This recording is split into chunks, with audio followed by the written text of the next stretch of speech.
Tudo bom, pessoal? Bom, a gente vai dar continuidade à disciplina Interação Humano-Computador e o tema de hoje é interação, certo? A gente vai colocar as aulas no sistema, tá? Os links e também as atividades para vocês fazerem através do SIGA, ok? Bom, primeiramente, com relação à interação, para alcançarmos a alta qualidade na interação, e, como consequência, a satisfação do usuário com baixa taxa de gasto cognitivo e frustração, se faz necessário o uso de métodos, técnicas, modelos e diretrizes específicas para encontrar e ajustar possíveis problemas. Então, quando você trabalha essa disciplina IHC, o objetivo dela principal é fazer com que o projetista, o designer, ele consiga fazer um sistema de fácil interação para o usuário, de modo que ele consiga olhar o sistema e facilmente entender o que é que o sistema faz e de que maneira ele pode executar, né, os objetivos dele. Mas para tudo isso tem uma teoria, né? Se a gente for fazer dentro daquilo que a gente acha, a gente acaba não atingindo da forma que a gente quer o nosso público. Então, dessa forma, para que ocorra uma interação de ótima qualidade com alto índice de satisfação, existem duas vertentes nesse sentido: a engenharia cognitiva, de Norman, e a engenharia semiótica, de Souza. Vamos começar com a engenharia cognitiva. É completamente gerida pela interação e avaliação de atividades executadas por usuários que possuem o desafio de traduzir metas em eventos de entrada e de julgar as reações dos sistemas a partir de eventos de saída. Então, por exemplo, vamos dizer que eu quero imprimir. Então, você, como desenvolvedor projetista do sistema, você tem que entender essa meta de entrada e traduzir isso aí num evento de saída. Então, a pessoa quer imprimir. Então, de que maneira eu vou colocar o comando para a pessoa imprimir? Vai ser através de um botão, de um menu, comando de teclado, né? E qual seria o evento de saída? Que no caso seria realizar a impressão na impressora. Tá? E aí, outra opção importante que é de fundamental aí nesse momento do projeto do sistema é julgar as reações dos sistemas a partir do evento de saída. Nesse exemplo, se a impressão for bem sucedida, mandar uma mensagem para o usuário, a impressão bem sucedida. Ou se houver alguma falha na impressão, tem que aparecer também para o usuário, certo? Para que ele possa repetir a impressão, verificar o que aconteceu. Tá? Dessa forma, existe a teoria da ação e interação entre usuário e sistema. Ela é realizada num ciclo de ação que envolve 6 etapas e 2 alvos a serem atingidos. Esses 2 alvos são divididos em 2 golfos, que é o golfo de execução e o golfo de avaliação. O golfo de execução envolve todo o esforço mental do usuário para planejar a ação diante do comando e funções percebidas pelo sistema. Quer dizer, o golfo de execução é a parte do planejamento, aquele momento que o usuário vai planejar o que, é que ele vai fazer, certo? Para executar o que ele quer. E o golfo de avaliação envolve o momento em que o usuário coloca o planejamento executado no golfo anterior, o planejamento da sua ação em prática, executando as ações das entradas no sistema. E o momento que o usuário, por meio da saída do sistema, avalia se os objetivos estabelecidos no planejamento da ação foram alcançados, conforme detalhado por Ramos. Então, nesse momento do golfo da avaliação, é o momento que ele vai executar aquilo que ele planejou e vai verificar se os resultados que ocorreram da execução estão dentro daquilo que ele espera, certo? A gente vai esmiuçar melhor. Nessa imagem aqui abaixo, ela fala sobre cada item de cada golfo. Esses 3 itens aqui são do golfo de execução, que é o momento de planejamento. E este aqui, ó, são os 3 itens do golfo de avaliação, que é o momento em que ocorre a execução da ação e a avaliação se ocorreu tudo ok. Como eu falei, a gente vai ver melhor, mais detalhado mais para frente. Atravessar os golfos definidos por Norman. Para atravessar esses golfos, o usuário deve realizar uma sequência de etapas dentro de cada golfo. Tá? No golfo da execução, o ciclo se inicia com a tarefa do usuário, o objetivo pelo qual o usuário deseja interagir com o sistema. A partir da definição dos objetivos, inicia-se primeiro, que é esse item aqui, ó, é a etapa da intenção em que o usuário elabora uma estratégia para alcançar o objetivo, considerando o estado atual do sistema. Então é aqui que ele imagina o que? A intenção que ele quer. Então, no meu caso, no exemplo que a gente está falando, é imprimir. Nesse momento ele imagina, eu quero imprimir. Essa primeira etapa aqui. Ó. Depois, especificação da ação. Considerando os comandos e funções oferecidos pelo sistema, o usuário elabora uma série de passos, ações interativas com os controles do sistema para alcançar o objetivo ou executar a tarefa, que é esse segundo item aqui, ó, especificação da ação. Então, nesse momento, o usuário vai pensar, bom, para imprimir, o que é que eu preciso fazer? Entendeu? Aí, tem sistema que você vai projetar através de menu, ou através de botão, ou através de comando de teclado. Então, é nesse momento que o usuário vai imaginar de que forma ele vai fazer. Lembrando, todas as etapas são etapas que o projetista tem que ter no sistema na hora dele elaborar esse sistema, de forma a facilitar a vida do usuário. Tá? Beleza, então entenderam aí, repetindo, primeiro item, intenção, quer dizer, o que é que você quer fazer. Segundo item, especificação da ação, que é onde você coloca na sua mente o planejamento de como você vai fazer. Depois, execução, que é o terceiro item, que é este aqui de baixo. Ó. Execução. O usuário colocará todo o esforço mental em uma ação física, colocando em prática o planejamento e interagindo com o sistema. A partir desse momento, a execução do planejamento é atravessado, né, o golfo de execução é iniciada a travessia para o golfo de avaliação. Então, nesse momento ele faz a travessia para este outro golfo aqui. Tá? Então vamos adiante. Então, aqui numa imagem maior para você enxergar melhor. Aqui no caso é o que ele deseja. Aqui é como ele vai executar o que ele deseja, os passos que ele precisa tomar. Aqui ele começa a executar as ações que ele planejou na mente dele. Aqui entra a percepção, que já no golfo de avaliação. Vamos ver aqui percepção, que é o item 4. Percepção do usuário após o processamento da ação pelo sistema. O usuário espera uma mudança no estado do sistema causada pelas entradas de sua ação, onde a partir dessa percepção avança-se para a próxima etapa. Tá? Então, nesse momento aqui, do nosso exemplo de impressão, ele fica ali aguardando no momento que ele executa aqui em cima, né? Ele vai ficar aguardando o sistema. E daí no momento que o sistema muda de estado, quer dizer que ele começa a imprimir, aí ocorre esse momento da percepção. Tá? Aí depois vem interpretação do novo estado do sistema pelo usuário. Tendo interpretado o novo estado, inicia-se a próxima etapa. Então a interpretação aqui é, ele vai verificar, imprimiu ou não imprimiu. Apareceu alguma mensagem de erro, o que é que pode ser feito para corrigir, entendeu? Então, nesse momento aqui é onde ele detecta o que aconteceu, no momento da interpretação. Depois vem avaliação, que é esse último item aqui. Ó. Nela, o usuário avalia o objetivo pretendido e a resposta do sistema. Então, aqui, nessa última etapa, ele vai verificar se realmente o sistema entregou a impressão que ele queria ou houve algum erro. Né? É onde ele vai avaliar.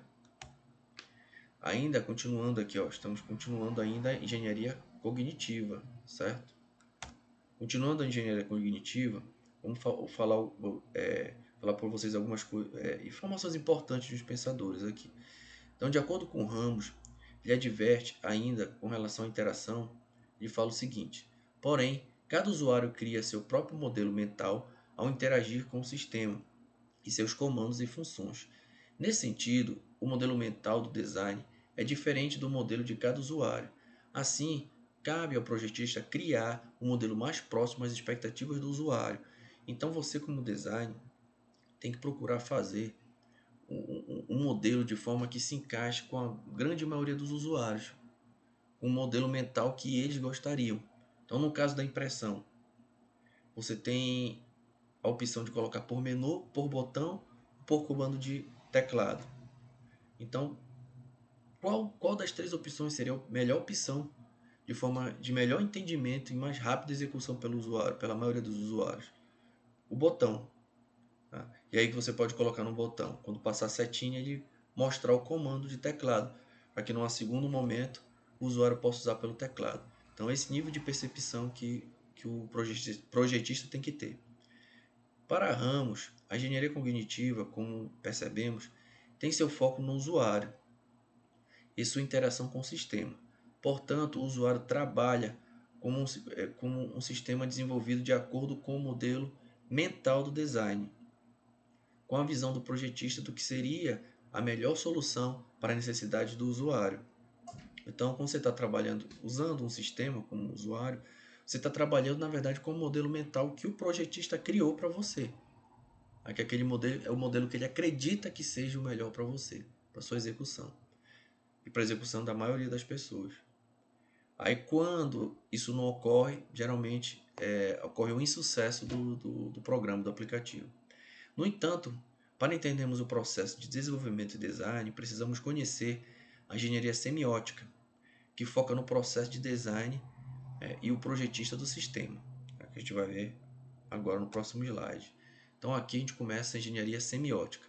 Esse processo de comunicação ocorre da seguinte maneira: a mensagem que o design, o programador, tenta transmitir através da interação com a interface caracteriza-se como um processo metacomunicativo, segundo a abordagem de engenharia semiótica.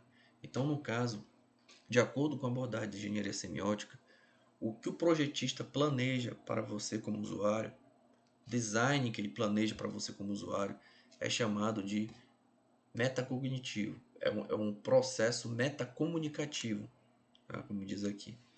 Tá? Então, é uma meta, como se fosse uma metalinguagem, tá? Uma maneira que ele tenta se expressar para você na utilização do programa. Então, ao tornar sensível ao usuário a existência e a presença implícita do design na interface, o usuário tem mais chance de entender as escolhas feitas pelo design, resultando em uma utilização mais eficiente. Então, esse que está falando aqui é o momento que você consegue entender o que é que o design quis passar para você na questão do desenvolvimento do programa. Por exemplo, você está no Word. Então, você de início está vendo o Word pela primeira vez, você está tentando entender o Word, tentando entender o quê? Qual o processo metacomunicativo ele estava querendo ter com você? Quer dizer, o que é que ele queria passar para você na forma de utilização? Aí daqui a pouco você percebe mais abas lá em cima e você percebe, por exemplo, que cada aba ele puxa um conjunto de botões. E aí depois você percebe que cada botão você tem um respectivo comando de teclado. E quando você consegue perceber isso, nesse caso você está conseguindo entender o que o design está tentando passar para você. É o que ele está dizendo aqui, ó. Ao tornar sensível ao usuário a existência da presença implícita do design na interface, o usuário tem mais chance de entender as escolhas feitas pelo design. Quer dizer, quando você entende o funcionamento do programa, você consegue entender mais fácil a execução dos demais itens do próprio programa. Tá? Em outras palavras, ao perceber o que o design pretendia no modelo mental da aplicação, o usuário pode cada vez mais se aprimorar do modelo imaginado pelo design e conseguir utilizar o software de maneira mais produtiva. É o que eu falei ainda agora. Então aqui está uma imagem, aqui, o modelo pretendido da aplicação. Aparece o design aqui dentro daquilo que ele desenvolveu. Aí vem do outro lado que o usuário tentando entender o modelo que o design projetou, tentando entender o aplicativo que o design projetou. Tá? Aí tem o modelo percebido da aplicação. Quando o design não consegue fazer um bom modelo, aí o usuário enxerga de uma outra forma, uma forma diferente do que a forma que ele queria passar. Vamos adiante.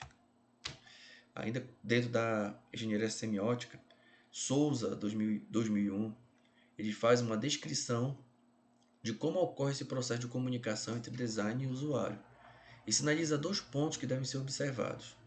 Primeiramente, note-se que a interação usuário-sistema é parte da metamensagem do design para o usuário, uma vez que a partir dessa metamensagem que o usuário aprenderá a interagir com o sistema. Além disso, para a comunicação entre design e usuário tenha sucesso, para que essa comunicação tenha êxito, o modelo conceitual da aplicação pretendido pelo design e o modelo da aplicação percebido pelo usuário, embora muitas vezes diferentes, devem ser consistentes entre si. Então, a forma como o projetista se expressa, né, no desenvolvimento do design, onde ele tenta ali, através desse design, passar, como diz aqui, uma metamensagem. Essa mensagem tem que ser entendida da mesma forma do outro lado, pelo usuário. Então, quer dizer, a forma como você projeta tem que ser parecida com a forma como o usuário entende, tá? Para que ocorra o sucesso na utilização do aplicativo. E o que é que interliga a forma como é projetado para a forma como é entendido? Essa metamensagem que o projetista tenta passar para o usuário. Assim, segundo Sabadin, conforme a engenharia semiótica, a interface é um sistema considerado como um artefato intelectual, pois tem o objetivo de. Então, primeiramente, como assim artefato intelectual? Então, todo artefato intelectual ele tem o objetivo de transmitir um conhecimento para você. Então, ele diz que a interface também é um artefato intelectual, quer dizer, ele é um objeto com o objetivo de transmitir um conhecimento. Então, ele diz aqui, tem o objetivo de comunicar, essa interface tem o objetivo de comunicar ao usuário a visão do design sobre o que ele se destina. Ele também tem o objetivo de que problemas ele pode resolver. Quer dizer, quando o usuário vê o programa, ele já tem que entender ali, observando que problemas aquele programa pode resolver. Por exemplo, o Word. Você, olhando o Word, você tem que ser capaz de identificar, se for bem projetado, que problemas ele resolve. Tá? Então você detecta facilmente que ele faz uma edição de texto.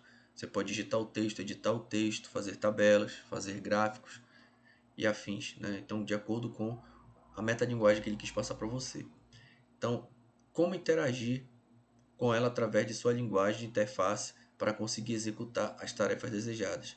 Então, me diz que através da engenharia semiótica, a interface do sistema tem que ser capaz de fazer essas três coisas: comunicar ao usuário a visão do design a que o programa se destina, que problemas ele deve resolver, e como interagir através de sua linguagem de interface para conseguir executar as tarefas desejadas.